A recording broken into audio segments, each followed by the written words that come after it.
राकेश त्रिपाठी जी, आप भी सुने उनको, वो बता रहे हैं कि आज वैलेंटाइंस डे है और लाल की ही जीत होगी, लाल पर ही प्यार लुटा रही है जनता। देखिए, लाल तो इस समय रेड अलर्ट है उत्तर प्रदेश में। जहां लाल टोपी दिखाई पड़ती है, समझ लीजिए कि वहां पर सावधान हो जाने की आवश्यकता है। वहां पर गुंडागर्दी हो सकती है, अराजकता हो सकती है, लूटपाट हो सकती है। लाल टोपी उत्तर प्रदेश में आतंक का प्रतीक है, उत्तर प्रदेश में चेतावनी है, ये खतरे का निशान है। और ये तो नारा रहा करता था उत्तर प्रदेश में कि जिस गाड़ी पर सपा का झंडा उस पर समझो बैठा गुंडा।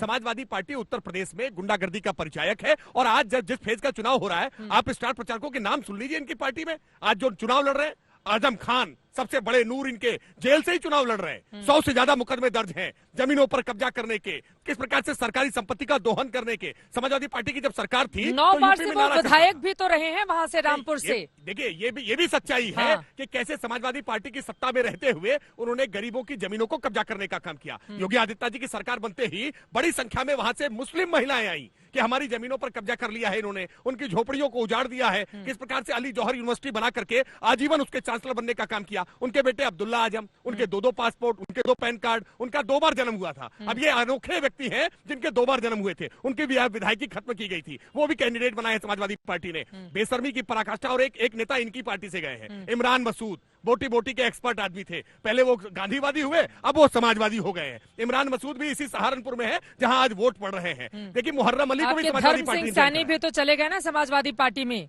आपने तो आयुष मंत्री भी बनाया था, लेकिन उन्होंने भी जाकर साइकिल की सवारी कर ली। नहीं, हम तो चाहते थे कि वो धर्म के साथ ही रहे। लेकिन न जाने क्यों उनको अधर्म याद आ गया, वो चले गए उनके साथ जो अधर्म के साथ खड़े थे, जो आतंकवादियों का मुकदमा वापस करने में लगे थे, जो तुष्टीकरण की पराकाष्ठा में लगे थे। लेकिन आपने कहा कि ये जाति और मजहब, ये बसपा का फैक्टर यहाँ हुआ करता था। उत्तर प्रदेश ने जाति और मजहब अब छोड़ दिया है, इसीलिए बसपा आज आइसोलेट है। इसीलिए समाजवादी पार्टी, बसपा, कांग्रेस, ये सब आपस में बंटवारे में तो ऐसा नहीं होता है ना राकेश त्रिपाठी जी, यही तो सवाल है। टिकट जब बांटे जाते हैं तो जाति, मजहब, धर्म और कितने पंडित जी, कितने ठाकुर जी, कितने दलित जी, सबको ध्यान में रखा जाता है। लेकिन अब ठीक है, ये विश्लेषण तो मीडिया करती है। मीडिया वही करती है, मीडिया तो समाज का आईना है, जो देखती है वो करती है सुरेंद्र जी। लेकिन आपके बोटी वाले नेता पर वो तंज कस रहे थे कि पहले वो क्या थे और अब वो क्या हो गए।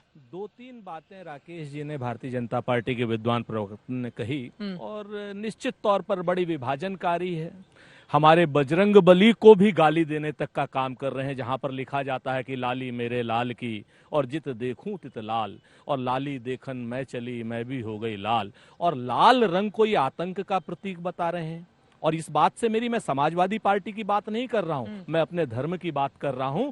धर्म के नाम पर ये अधर्मी लोग आज की डेट में कितना गलत काम कर रहे हैं कि जो इनके साथ रहे उसको ये धर्म का सर्टिफिकेट दे देते हैं, और जो इनके विरोध में चला जाए वो अधर्म हो जाता है। सच बात यह है कि 100 से ज्यादा प्रत्याशी, इनके एडीआर की रिपोर्ट है, अपराधी मुकदमे झेल रहे हैं, आरोपी हैं। इनके मुख्यमंत्री, इनके उप मुख्यमंत्री तक, गौकशी तक का आरोप है इनके उप मुख्यमंत्री। दूसरे चरण में भी है, और मैं बताता हूं आपसे, उसके बाद आरोपियों को, दूसरे के दल के आरोपियों को तो ऐसी बात कर रहे हैं, और अपने दल के आरोपी इनके संत महंत हैं। सच बात यह है चित्रा जी, फिर से मैं कहता हूं कि भारतीय जनता पार्टी हताश है, निराश है, चुनाव हार चुकी है।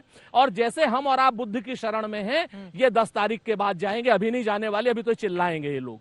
अभी इन लोगों ने तय कर लिया है कि हम दंगा कराएंगे। इन लोगों ने तय कर लिया है कि तीसरे चरण के बाद हम यहां पर आतंक फैलाएंगे, नहीं फैलने देंगे। असलियत के मुद्दों पर रहेंगे। चुनाव, फिर से कहता हूं, बेरोजगारी के मुद्दे पर होगा चुनाव, महिलाओं के सम्मान पर होगा, किसान पर होगा चुनाव महंगाई पर होगा। 100 रुपए से ऊपर लीटर डीजल के नाम और पेट्रोल है, और 200 रुपए से ऊपर तेल है, और बात करेंगे ये लोग जल्दी से। उसके बाद खान साहब, मैं समाजवादी पार्टी की सरकार थी, कैसे उत्तर प्रदेश में 600 से ज्यादा दंगे हुए, ये उत्तर प्रदेश जानता है, देश जानता है। योगी आदित्यनाथ जी के मुख्यमंत्री बनने के बाद उत्तर प्रदेश में दंगे नहीं हुए। विशेषकर मैं लखनऊ का जिक्र करूं, जहां से हम चर्चा कर रहे हैं। इसी लखनऊ में डेनमार्क में कार्टून बनता है और लखनऊ में दंगे हो जाते हैं। इसी लखनऊ में सिया सुन्नी के विवाद वर्षों वर्ष तक चलते रहे। इनकी सरकार भी रही, जब कांग्रेस की सरकार भी, जब सपा की रही, जब बसपा की रही। अटल बिहारी वाजपेयी जी आज हम लोग के बीच में नहीं है, उनके प्रयासों से। लालजी टंडन जी आज हमारे बीच में नहीं है, उनके प्रयासों से सिया सुन्नी के संघर्ष रुके। और आज योगी आदित्यनाथ जी के आने के बाद, इनकी पार्टी की एक नेता थी जो सीए का आंदोलन में दंगा कराने की कोशिश कर रही थी, हमने पोस्टर लगवा दिया था, इसी चौराहों पर पोस्टर लगे थे। वास्तविकता में दंगाई के साथ सपाई, उनके साथ कांग्रेस आई। ये कांग्रेस आई, सपाई और ये सब मिलकर के दंगाई है। अब बाकी लोग भी इंतजार करें जल्दी से। छोटा सा सुरेंद्र जी आरोप बोलिए मेरे ऊपर बोलिए। लगाया गया है। सुप्रीम कोर्ट ने योगी आदित्यनाथ की सरकार के मुंह पर और उन सब के मुंह पर करारा तमाचा मारा है जिन लोगों ने उन लोगों को, सदफ जैसे लोगों को दंगाई कहा है और जिन्होंने उनके खिलाफ रिकवरी का वो चलाया था। उन्होंने कहा आप रद्द कीजिए, नहीं हम आपको कटघरे में खड़ा करेंगे। सच बात यह है, अगर संविधान मानते हैं राकेश त्रिपाठी और इनकी पार्टी, तो इन्हें डूब मरना चाहिए गोमती के पानी में। आज की डेट में ये लोग बात करते हैं, ये लोग बात करते हैं, ऐसी बात करते हैं। आप निश्चिंत रहिए, आप सार्वजनिक संपत्ति का नुकसान करते रहेंगे और हम देखते रहेंगे, ये नहीं होगा। सार्वजनिक संपत्ति जनता की है, जनता के पैसों की है। अगर उसको तोड़फोड़ करेंगे, आप जलाएंगे और जला करके आप अपने आप को मसीहा कहलाएंगे, महापुरुष कहलाएंगे, ये नहीं हो सकता है। वसूली आपसे ही होगी और वसूली हम करके ही रहेंगे।